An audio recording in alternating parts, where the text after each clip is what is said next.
તમે એવું કહેવા માંગો છો કે ઈ બધા જે વખાણ કરે છે, જે અમારા ઇતિહાસ જે અત્યારે ગવાય છે, એ ખોટા છે?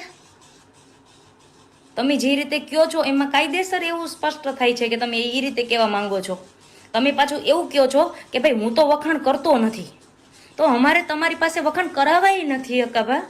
તો નમસ્કાર મિત્રો, નવા વિડીયોમાં તમારું સ્વાગત છે. મિત્રો, જે અત્યારે જે વાત કરવામાં આવે, જે સોનલમાં વિશે જે શબ્દો બોલવામાં આવ્યા છે, જે ભાઈ દ્વારા ભૂલ કરવામાં આવી હતી, જે આ બેનનો ખૂબ જ સોશિયલ મીડિયાની અંદર વિડીયો વાયરલ થઈ રહ્યો છે. મિત્રો, હકાભા ગઢવીનો વિડીયો તમે પણ જોયો હશે કે હકાભાઈએ એવું કીધું હતું કે તળાજાનું પાણી પણ અમે ગ્રહણ નહીં કરીએ. એનો મિત્રો ઘણો વળતો જવાબ આપ્યો પણ છે. અત્યારે મિત્રો વાત કરવામાં આવે તો આ બેનનો વિડીયો ખૂબ જ સોશિયલ મીડિયાની અંદર વાયરલ થઈ રહ્યો છે. જેમ કે આ બેન આહિર સમાજમાંથી આવી રહ્યા છે અને મિત્રો ખુલ્લેઆમ ચેતવાણી આ બેને આપી દીધી છે. જે આ લોકોને ઇતિહાસની ખબર ના હોય એવું આ લોકોને કરવું ના જોઈએ. હું તમને બતાવી દઉં કે આ આખો મામલો શું હતો.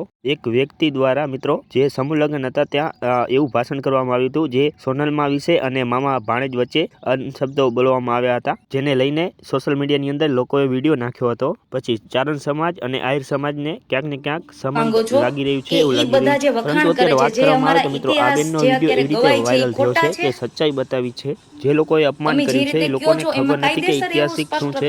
પહેલા ઐતિહાસિક વાંચો. જો તમે ઇતિહાસ વાંચીને કહેશો તો તમે કહી જ નહીં શકો. જે લોકો અભણ છે ને કોઈ વાતની ખબર પણ નથી, એ લોકોને સ્ટેજ ઉપર આવું ન બોલવું જોઈએ. તો નમસ્કાર મિત્રો, કેમ છો? ફરી એક નવા ઇતિહાસની વિડીયોમાં ખબર ના હોય ને આપણે સ્ટેજ પર શું બોલી રહ્યા છીએ એ આપણે થોડીક ધ્યાન રાખવી જોઈએ. કારણ કે કોઈ પણ દેવી દેવતાઓ વિશે બોલશે મિત્રો એટલે કે કાર્યવાહી થશે એના સમક્ષ. તો મિત્રો આના વિશે તમારું શું કહેવું છે જરૂરથી કોમેન્ટમાં જણાવજો ને મળીએ બીજા વિડીયોમાં. જય હિન્દ, જય ભારત.